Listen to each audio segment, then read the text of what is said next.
Destrava aqui. Pronto.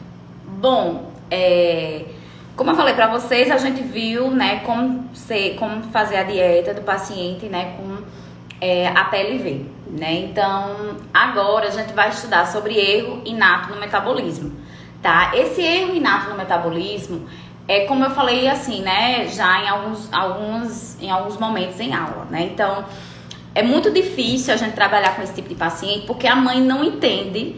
Porque assim, a PLV, o que é que acontece? A PLV, ele tem geralmente, no máximo até 2 anos. E depois essa criança, maioria, tá? Tem suas exceções. Tá? Às vezes a criança fica velhinha e ainda tem a PLV. Então, a maioria dessas crianças, elas, com a PLV, quando elas completam, né, até 2 anos de idade, ela não tem mais essa alergia. Você vai... Ah, Paula, como é que é feito? Como é que eu vou saber que a criança não tem mais a alergia? É teste de desencadeamento. Então, por exemplo, se essa criança no horário das 9 horas, que é o horário do leite, né? 6 horas da manhã e 9 horas 6 horas da manhã e 9 horas da noite, que geralmente fica o leite. Aí você coloca aquela fórmula, certo? Só que, por exemplo, ele ingere 200 ml desse Pregomin, que é podre, isso aí é ruim que só a bexiga. Mas como a criança se acostuma logo cedo, desde criança, ainda é bem novinho, aí eles tomam. Isso é ruim que só. Uma catinga com a tinga da bexiga, isso. E aí parece catinga de sovaco mesmo, assim, é horrível, horrível, horrível. Eles botam pra você fazer a degustação, né? E as crianças tudo assim, ó, tomando tudo, porque também desde novinho estão testando, né? Então, o que é que acontece? Quando essa criança completa mais de 1 ano, e aí vai fazer o teste de desencadeamento novamente. Então, vamos ver se essa criança se curou, né? Ela não vai enxergar mais essa proteína como um antígeno, como um corpo estranho. Então, não é como a intolerância à lactose que permanece o resto da vida. Então, o que é que acontece? Se a criança tolera 200 ml, se ela toma uma mamadeira de 200 ml, então, o que é que acontece? Você vai diminuindo. Então, por exemplo, tem lá 200 ml de leite Pregomin, você vai colocar 190 agora. E as outras 10 ml você vai botar de leite ninho, por exemplo, né? Então, que é permitido para maior de 1 ano. Então, você vai fazendo isso. Então, aí, se ela não teve diarreia, se ela não ficou cianótica, não teve muco, não teve edema, né? Não teve angioedema, ou seja, não ficou vermelho, então segue o barco. Então tu vai aumentando. Então se tava 180, se tava 190, tu baixa agora para 180 de Pregomin e bota mais 20 ml de leite integral. E aí você vai fazendo. Até, às vezes, aí colocou lá 50 ml de Pregomin e vai fazendo até você se livrar do Pregomin, em outras palavras, né? Isso através da mamadeira. Lembrando, minha gente, que quando a mãe tá amamentando, a gente lá no EMIP estimula o máximo de não usar mamadeira, chuquinha, chupeta, porque essas coisas diminuem a produção do leite, né? E aí, criança é muito inteligente, né? Quem é besta é a gente. Então, é como se a gente prefere ir pra Jaboatão a pé ou de carro. Obviamente, todo mundo vai querer o conforto do carro, né? E aí, por exemplo, quando a criança tá amamentando, gente, você vê que as costas aqui, né, o pescoço dela fica todo suadinho, porque tem que fazer esforço. Na mamadeira, não. Ele abre a boca, o leite desce. Então, ele vai, obviamente, se você bota na mamadeira, então lá no EMIP, como hospital amigo da criança, né, não vai mamadeira, não vai chuquinha, não vai nada. A não ser se é uma criança que já fazia isso em casa, mas aí ela fica numa clínica escondida lá, pra ninguém ver. Porque as outras que nasceram, né, senão não perde o título de hospital amigo da criança. A gente também, às vezes eu ganho cada presente, dá Nestlé, não posso não pode mostrar nenhum tipo de marca de leite, né? Também, vocês já estudaram isso, NBCAL, né? Na parte de saúde pública, educação nutricional, vocês já viram falar disso, que aí, né, o hospital amigo da criança não perde o título, é um mal babado. E aí, imagina, MIP perde título do hospital amigo da criança, porque a nutricionista ganhou uma calculadora, né, aqueles, né, medidores, eu ganho cada coisa, calculadora, show de bola. Eu digo, meu Deus do céu. Aí o que é que eu faço? Bota esparadrapo, tá fácil o nome, ficou horrível, mas dá pra usar, se você botar o esparadrapo. Não pode mostrar o nome da marca. Enfim, mas vamos voltar pra cá sobre erro inato no metabolismo. O erro inato no metabolismo é aquela questão.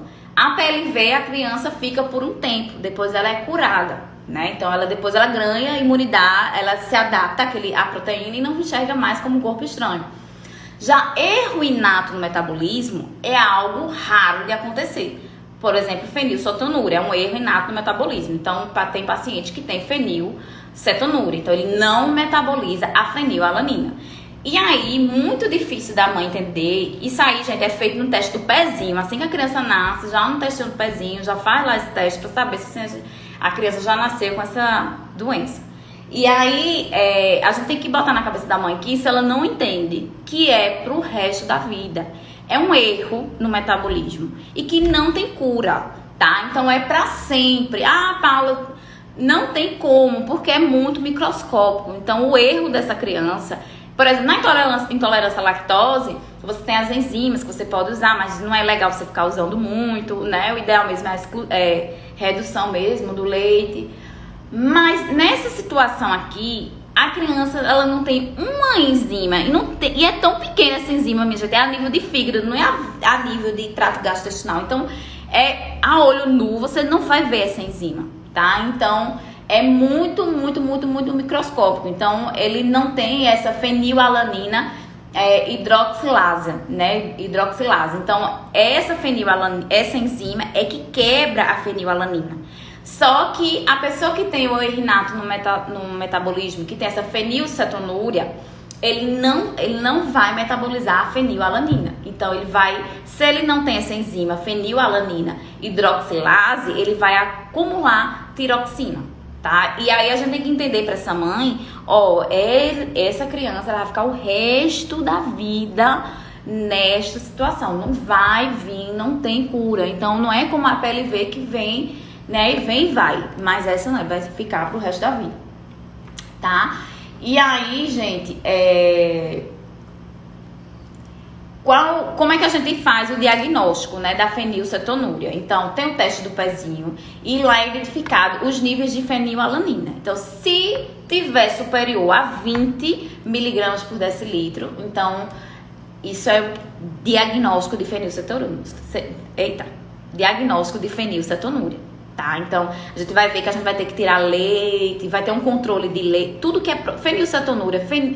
Poxa, Paulo, então ele não metaboliza fenilalanina. Então, tudo que é de proteína, a gente vai ter que controlar desse paciente. Então, por exemplo, a gente tem o terceiro nível da pirâmide, que a gente tem leites e derivados, a gente tem carnes e ovos e a gente tem feijão, né? E lentilha, grão de bico, então a gente tem as leguminosas. Então, todo esse grupo a gente vai ter que controlar desse paciente.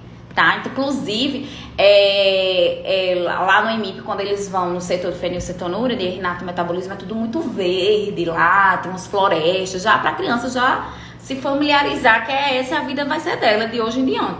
Tem umas árvores, enfim, se ela insistir com fenilalanina, teve uma que ingeriu, assaltou a geladeira, comeu um frango inteiro lá, e aí salsicha. E aí essa criança voltou convulsionando, né, diarreia, vômito, náuseas, né, então às vezes fica em coma, às vezes a convulsão é tão séria que leva a um coma e, né, tem que ter esse controle pro resto da vida, que ele tem que entender, né, enfim. Então, se a fenilalanina tiver acima de 20 microgramas e a tirosina tiver digamos assim, né, em níveis reduzidos de tirosina, porque, deixa eu mostrar aqui pra vocês uma figura, que eu acho que facilita. Porque fenilcetonúria é o quê? Acúmulo de fenilalanina, certo? Na fenilcetonúria. Por quê? Porque ele não consegue metabolizar a fenilalanina. Porque o certo, digamos, o que é que acontece com a gente? A nossa fenilalanina tem essa enzima, que é fenilalanina hidroxilase, né? Então, é ASE, certo? Que termina em ase é uma enzima. Fenilalanina hidroxilase vai quebrar a fenilalanina e transformar em tirosina. Só que esse paciente, minha gente, ele não tem essa enzima, certo? E vai ser pro resto da vida. Não tem como repor essa enzima não, porque eu falei pra vocês, não é a nível intestinal como a lactase não, isso é a nível de fígado, tá? Então isso é minúsculo. Então ele não tem essa enzima, então ele vai ter que ele não vai metabolizar a fenilalanina. Resultado, a gente vai ter que diminuir aí a quantidade de fenilalanina, porque ou ele tem pouco, né, ou ele tem ausente, né? Então, geralmente eles têm pouco, tá? Por exemplo, e isso, minha gente, vai variar de cada paciente. Então, eles têm uns grupos no WhatsApp que já deu várias broncas. Porque às vezes eu faço um cardápio para um que tolera mais, tem mais enzima do que o outro. Aí ele pega, porque você teve uma mulher ficou chateada, uma mãe chateada, porque você liberou mais feijão para fulano. Porque fulano, a senhora gosta mais de fulano, fulano é especial, ele tem mais feijão do que o meu, né? E não é assim, porque o de fulano tem uma ingestão de ovo maior do que o meu. E a gente tem o mesmo problema, a criança tem fenilcetonúria. Só que a quantidade de tolerar de enzima de cada um, né, varia bastante.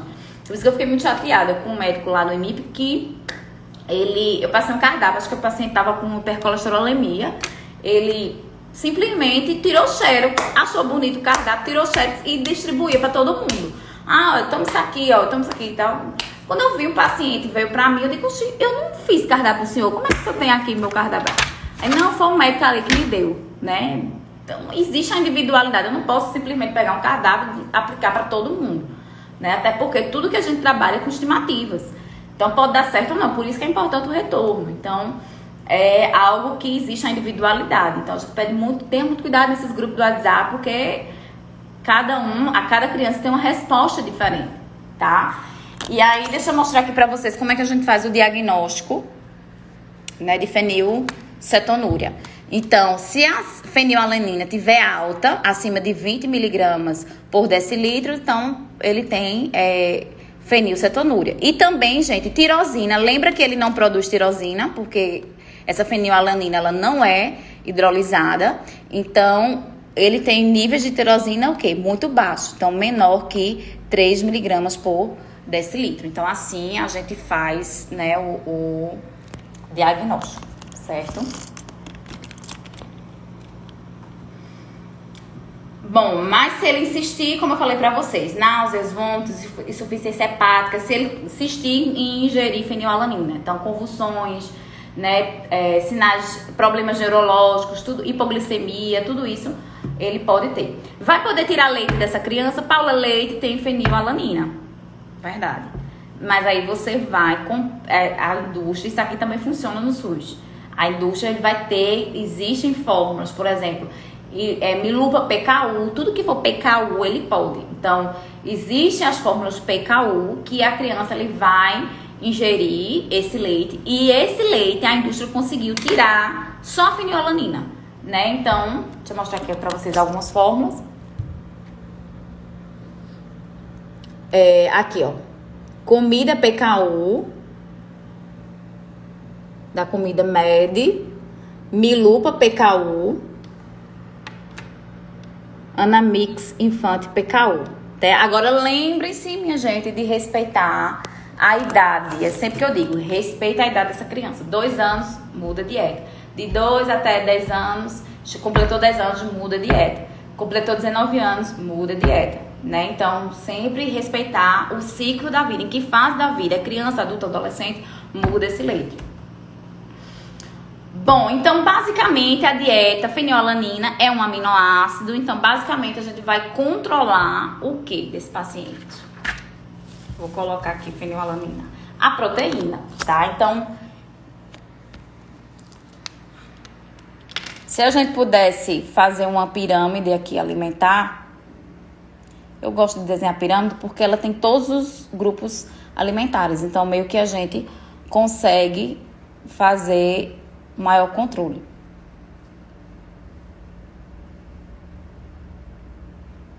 Tá?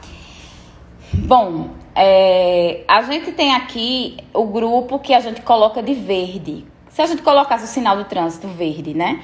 Que é as hortaliças aqui e as frutas. Então, esses alimentos, eles vão poder ingerir à vontade. Qual é o que a gente vai ter, assim, não vai ser à vontade, mas também você não vai proibir, que a gente vai colocar de amarelo, né? Aqui os carboidratos, certo? E aí, o que é que a gente vai ter o maior controle, que a gente coloca de vermelho? Carnes e ovos, certo? Aqui, né, o grupo do feijão e derivados, né? Antigamente era o grupo das leguminosas, mas o brasileiro dizia que não sabia o que era leguminosa, confundia com legume. Aí é o grupo do feijão agora, né? Feijão e derivados. Aí lentilha, grão de bico, tá? E o grupo do leite. Antes era lácteos, aí o pessoal não sabia o que era lácteo. Aí virou o grupo do leite. Deixe eles, tá? Bom, e aí, basicamente, uma outra coisa que a gente vai controlar desse paciente... Ah, Paula, como é que a gente vai fazer isso aqui? Também teste de desencadeamento, né? Então, você deixa esse aqui verde né, possivelmente, quando for esse vermelho, você vai liberando aos poucos, na quantidade, para ver o quanto que ele vai tolerando, tá? Bom, uma outra coisa também que a gente tem que fazer para esse paciente é em relação a aspartame, né? Então... adoçantes à base de aspartame, ele não vai poder, tá? Então, aspartame, que é um adoçante, né, artificial, ele tem fenilalanina, tá? E na sua composição, então ele não vai poder. Certo? Bom, uma coisa também que você tem que fazer é a suplementação de tirosina, né? Já que ele não vai produzir muito, porque ele não metaboliza, ele não tem a enzima, então você vai suplementar a tirosina com 100 a 200 miligramas dia. Pode dar de mamar, Paula? Pode, mas vai ser igual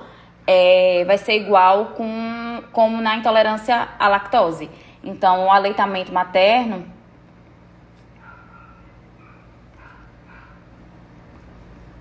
ele vai ser controlado. Então, vai ter que ver aí quantas mamadas essa criança ela vai tolerar, né? Então, assim, existe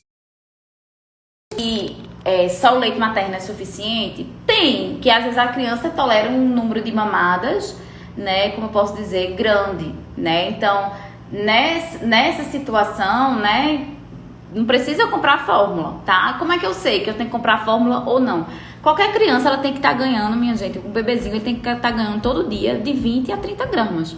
Se ele não tá ganhando pelo menos 20 gramas todo dia, aí ele tá perdendo peso, né? Então, aí ele vai pra fórmula, tá? Aí é uma justificativa de usar complemento. Mas, enquanto isso, não se libera complemento. Deixa eu ver aqui.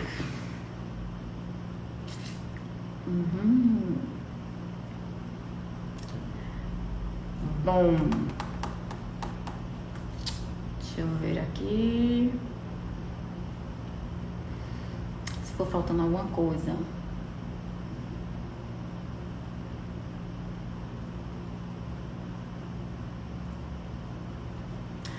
Gente, aqui tem algumas recomendações. Não se decora isso, tá? Mas é só pra vocês, se caso vocês forem atender um paciente com fenilcetonúria, vocês terem isso em mãos, tá? Então, por exemplo, aqui a gente tem a idade, né, dos pacientes, né? E aqui a gente tem o quanto de fenilalanina que você vai poder liberar. Inclusive nos softs, né? É uma pena que a gente, né, por conta do Covid, a gente não pôde trabalhar nenhum para construir o cardápio. Geralmente eu peço no Inter por algum soft, né? Porque é inadmissível você chegar perto do estágio e não ter o domínio de um soft. Então, no soft, eles colocam o quanto de fenilalanina tem, né, no seu cardápio, né? Então, nessa situação, vamos botar aqui um adulto, né, um homem acima de 19 anos que tem fenilalanina. Então, o quanto que ele geralmente se coloca para ele, né? Então, é de 290 a 1.200 miligramas por quilo, né? O quanto de tirosina ele deve ingerir por dia. Então, tem aqui basicamente a quantidade, né, que ele tem que ter por dia. Então, e aqui as recomendações de proteína, né? Então, veja que quando é criança, né, sempre hiperproteica, né? Depois ele vai aí normalizando, tá? E aqui a gente tem a recomendação de energia, né? Então, para criança, né, 120, 105 calorias, isso para criança eutrófica. Se for desnutrida, a gente já estudou que usa 150. Então, aqui tem as fórmulas para você calcular o VET, né? Nessa situação de um paciente que tem fenilcetonúria, tá? Basicamente isso. E aí é que onde muitas mães não entendem, né? Ah, porque você liberou pra fulano mais do que... Enfim. O monitoramento, minha gente, no primeiro ano de vida, essa criança, ela vem semanalmente. Então, ela vem toda semana. Então, a gente tem agora, a gente, como teve muitas crianças, né? Então, lá no IMIP tem uma ala que é separada, que aí só recebe essas crianças, né? Então, elas são acompanhadas toda semana, de 0 a 1 ano. Depois de um ano, elas vêm de 15 dias. E acima de 12 anos, aí ela vem mensalmente, né? Sempre para controlar, ver se tá dando certo, se ele tá tendo algum sintoma, para poder, né, meio que ajudar, né, a controle dessa dieta. Uma outra coisa também, minha gente, é que tem uma doença chamada galactosemia, né? É outra doença rara. E aí você vai ter que tirar leite 100%. E não é como leite e derivados. Porque assim, o que é essa galactosemia? Então, ele não tem uma enzima, que é chamada galactose 1-fosfodietiltransferase, tá? Deixa eu mostrar ela aqui pra vocês. Galactosemia. Essa enzima aqui, ó.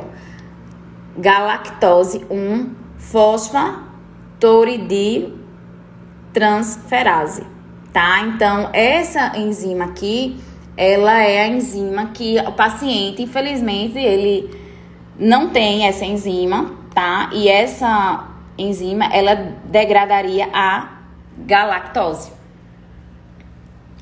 A galactose, ela tá presente, né, no leite, tá? Então, é pro resto da vida. Então, as mães confundem muito. Ah, porque fulano agora, né, agora tá podendo leite. Porque ele tem alergia. Alergia, realmente, de fato, na maioria dos casos, ele vai tolerar, em algum momento ele vai parar de ter alergia. Mas erro inato no metabolismo, como galactosemia e como como é que se diz? E a fenilcetonúria é pro resto da vida, tá? Então ele não tem chances de recuperação nesse sentido. Gente, tem uma aula que ficou faltando para concluir, que é em relação à doença celíaca, né? Que aí é bem rapidinho. Que aí todo mundo já sabe, né? Mal besteira isso aí. Tudo que eu falei aqui, todo mundo já sabe. Só besteira. Bom, e aí pra gente finalizar. Ah, Paula, tem uma aula de cirurgia, tem um exercício de cirurgia, mas não faça.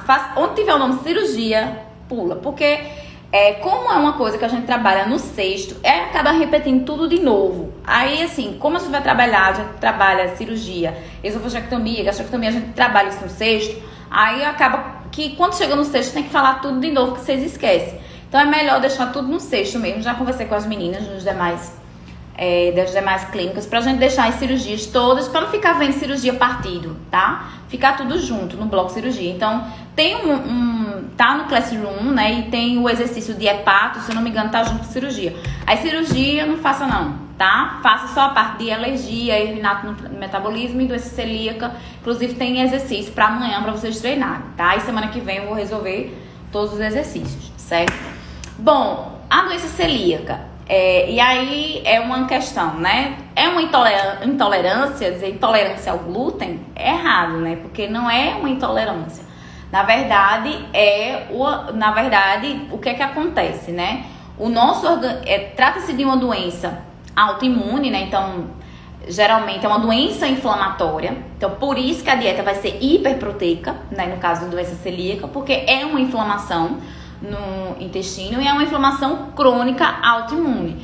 E aí isso acontece, né, pelas células T, que aí ele vai, digamos assim, o glúten, que é o peptídeo, né, que é uma proteína, é um peptídeo, esse organismo ele vai enxergar o glúten como um corpo estranho, né? Então esse peptídeo, essa proteína, ela vai ter que, digamos assim, ser excluída, né, desse paciente.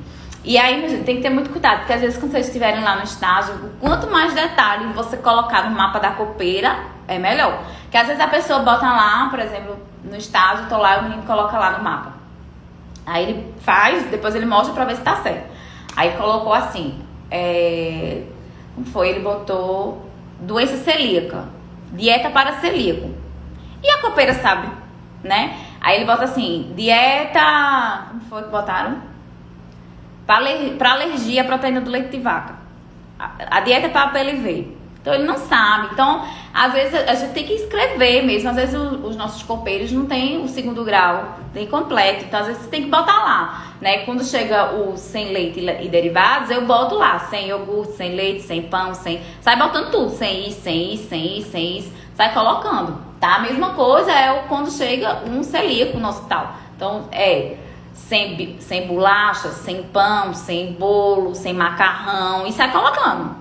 Né? Então, pra que, senão, se você colocar lá celíacos, ou então sem glúten, pronto, ela sabe lá o que é que tem ou que não tem glúten, então tem que ter esse cuidado de colocar, né, tudo que o paciente não pode.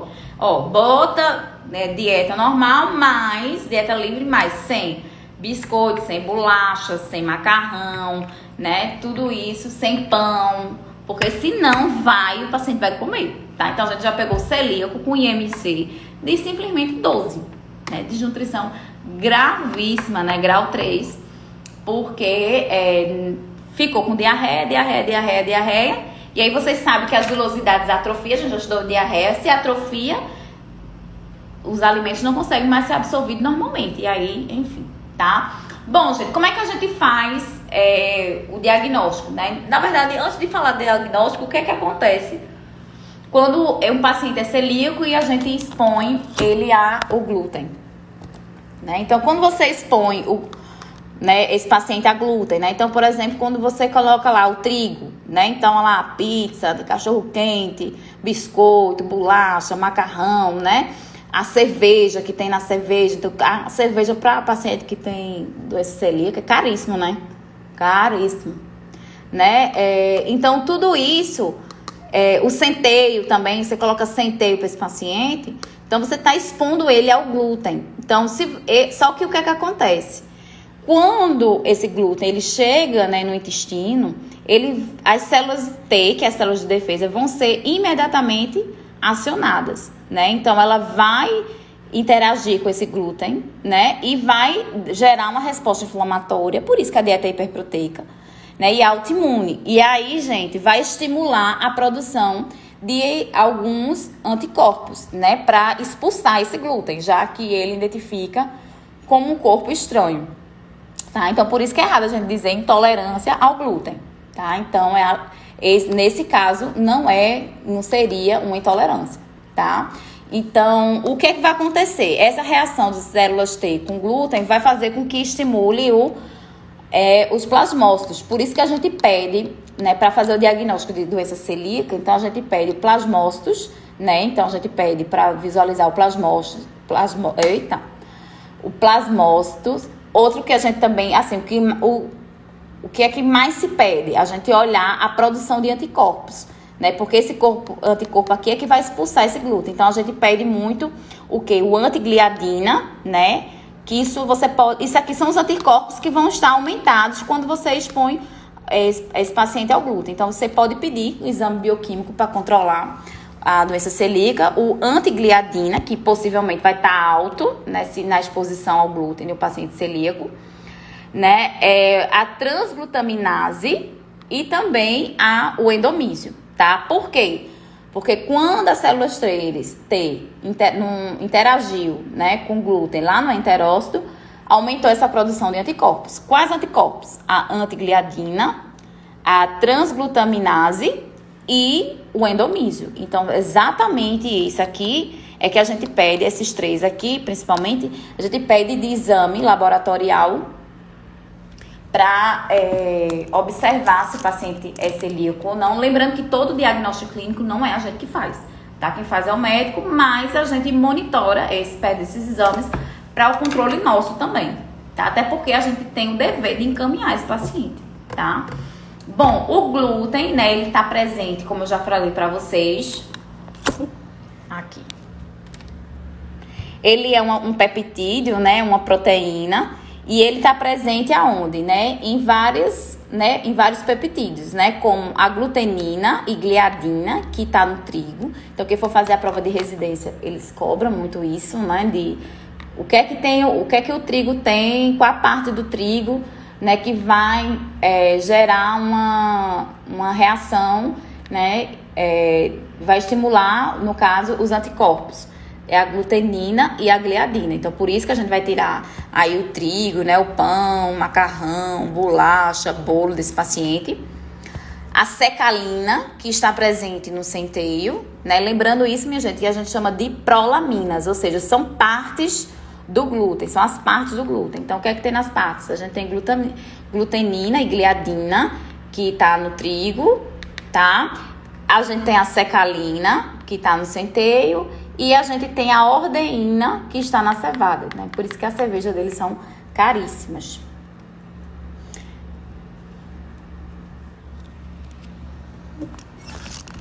Não tem ali aveia, né? A aveia tem a avidina, né? Então, o que é que acontece? A aveia, se ela é da forma pura, ela pode, né? Só que o que é que acontece? A gente praticamente não tem, né? A maioria da aveia da gente é industrializada. Então, não se indica, né? Que o paciente faça a ingestão de aveia. Não porque a avidina ou que a aveia, ela tem algum tipo de prolamina que tem partes do glúten, não tem nada a ver. A gente pede para tirar a aveia, inclusive tem até uma questão de residência assim, né? Que ele pergunta o que é que o paciente poderia comer, né? E botou várias opções de alimentos lá e ele era celíaco.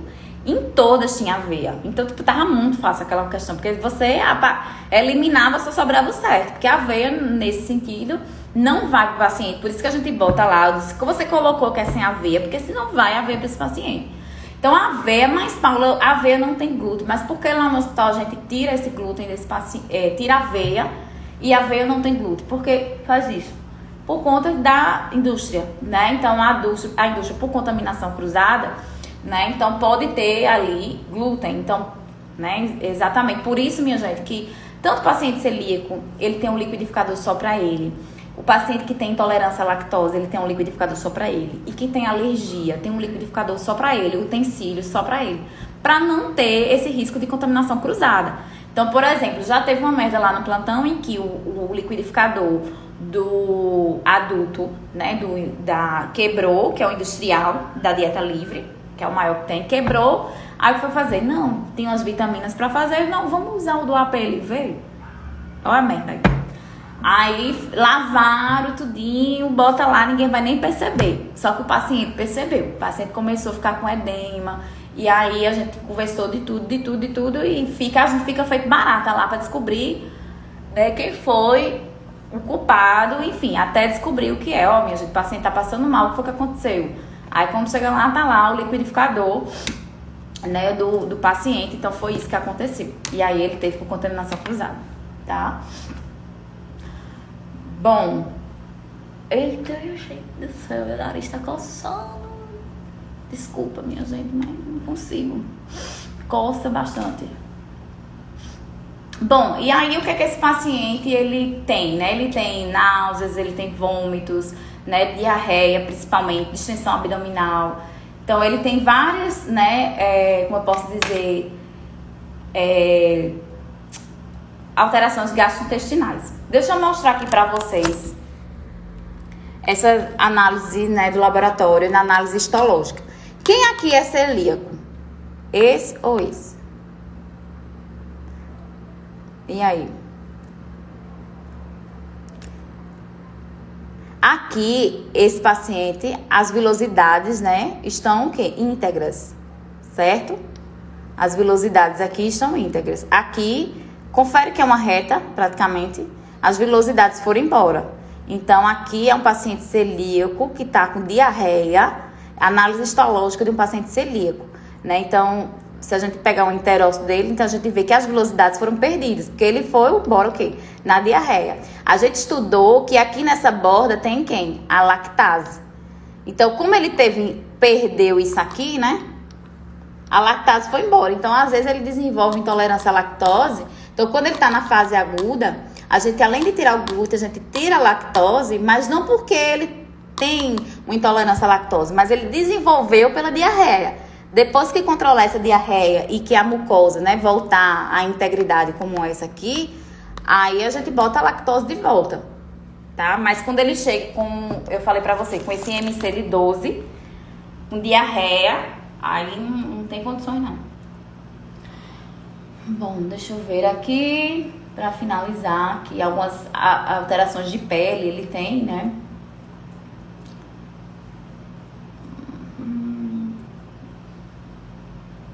Bom, em relação à dieta, se o paciente for eutrófico, é normolipídica, né, de 25 a 30, então para calcular o VET, pega 30, multiplica pelo peso.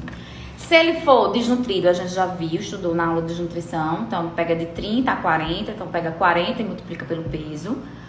Né? Se ele, lembrando que se ele for desnutrido grave, esse paciente com IMC de 12, eu não vou começar logo com 40, né, e nem com 30, eu começo com 10 e multiplico pelo peso, por ele não ter síndrome de realimentação, né? O coração não aguentar, lembra disso? Na aula de sepsis, eu acho que eu falei isso, né?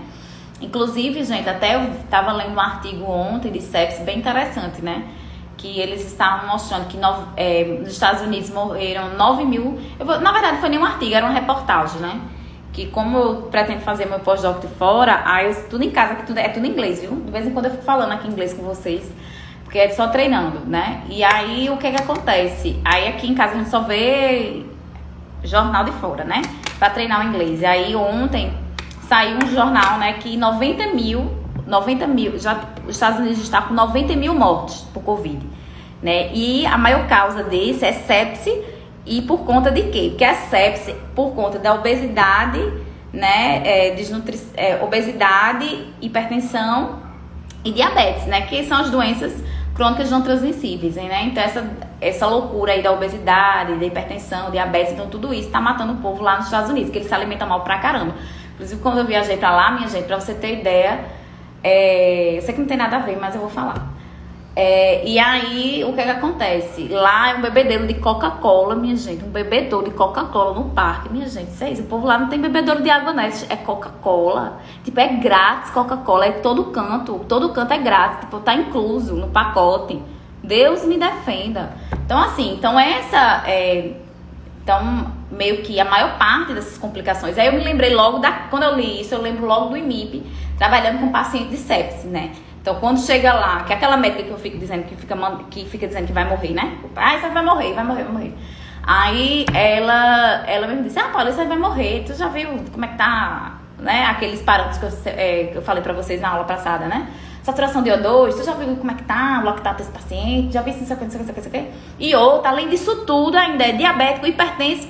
E outra palavra, morreu, né? É diabético, hipertenso. Só quando ela diz diabético, não precisa mais dizer nada, porque o diabetes é péssimo, minha gente. É péssimo pra se recuperar. Quase não se recupera. E diabetes, hipertensão, obesidade, minha gente, pensa numa praga que a gente tem que realmente estimular, né, a alimentação saudável. Mais do que nunca, o nutricionista é essencial nesse período, né, de Covid, por conta da alimentação. Mais do que nunca. Então, até me lembrei da aula a gente teve a aula de esteatose hepática, quando a gente falou, não alcoólico, quando a gente falou muito sobre a alimentação saudável. Então, dá importância, né, disso, porque realmente o pessoal foram 90 mil mortes, minha gente. Hoje, já deve estar mais, né? Porque eu vi ontem que estava 90 mil, né? Tipo, hoje deve estar bem mais. Então, 90 mil mortes, e aí foram pegar os óbitos, o que era que tinha de complicação da sepsis. Obesidade e hipertensão. Aí eu lembrei na hora, gente, quando eu tô de plantão, que ela diz, menina, esse daí é renal, não sei o quê. Esse aqui, menina, tu já viste o IMC dele, esse aqui é obeso. Menina, isso aqui, tu já viste a glicose dele? E realmente, minha gente, eles não se recuperam, assim, é muito difícil sair de uma sepsis nessa situação, tá? Claro que milagres acontecem, milagres existem, mas tem que fazer a parte da gente também, né? Não vai botar nas costas de Deus, sair comendo aí a torta e a direita, né? E aí botando nas costas de Deus pra salvar. Tem isso também, tem que fazer a parte.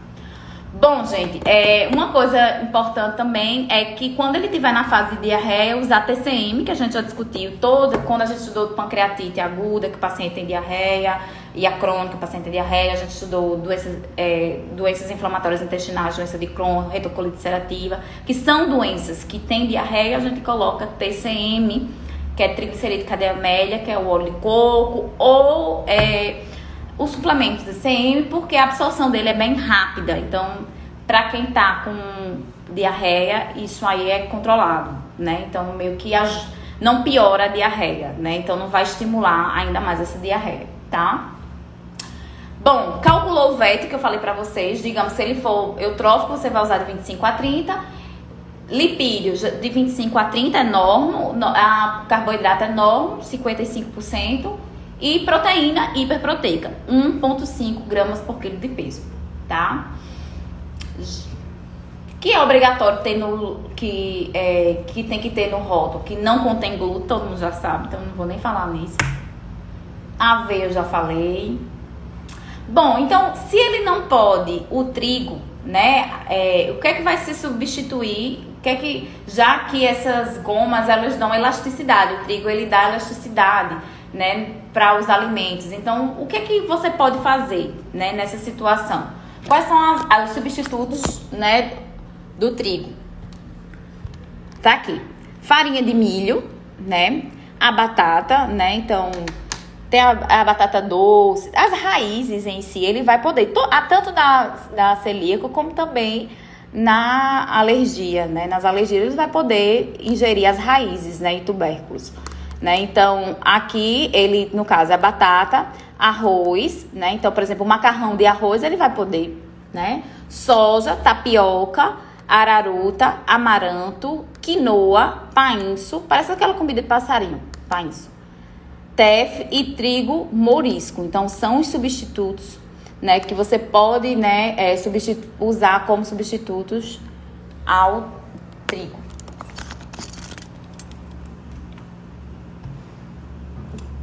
Bom, isso aqui eu já falei. Pronto, minha gente. Então, finalizei essa parte, né, de intolerâncias e alergias. E lembrando que a parte de cirurgia eu combinei com as meninas pra gente deixar no sexto período. Que ela é até rápida, eu podia até dar hoje. Ela 30 minutos. Mas o que acontece? Quando a gente vai ver cirurgia lá, você já fica lá.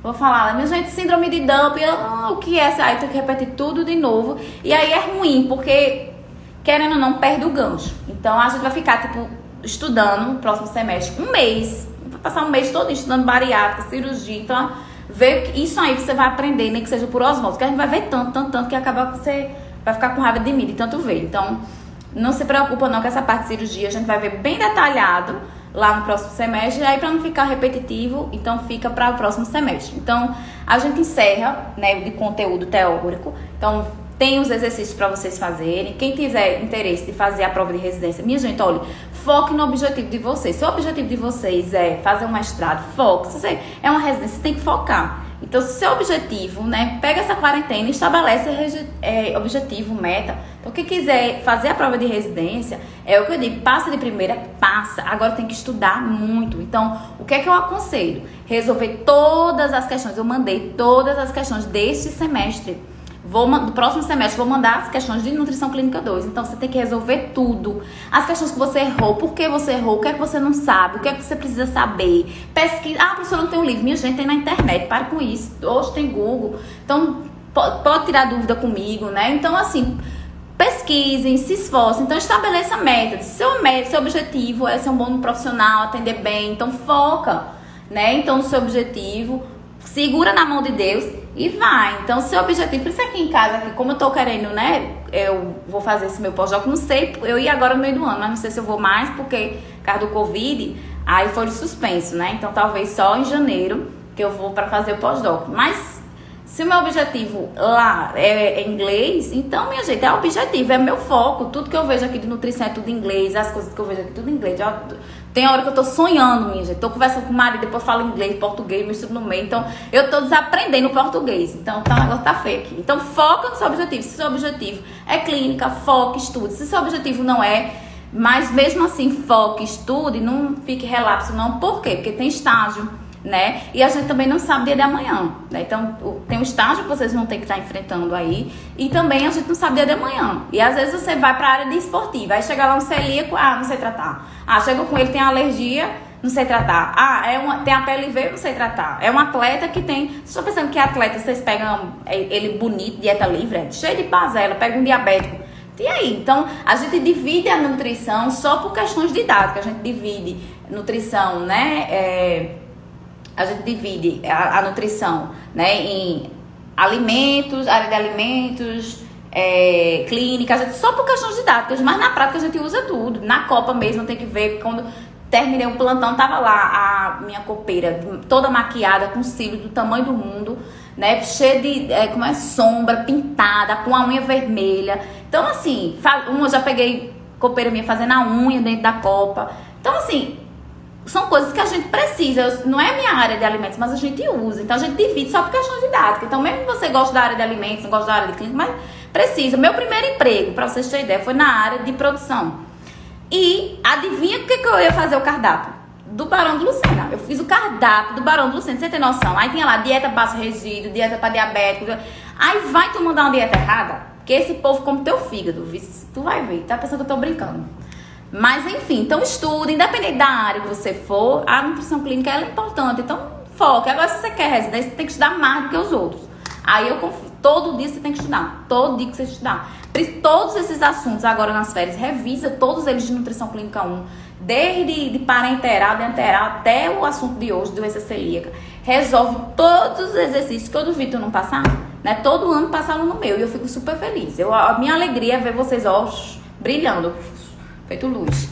Pois tá bom, ó, beijo, volto só pra tirar dúvida de vocês, tá?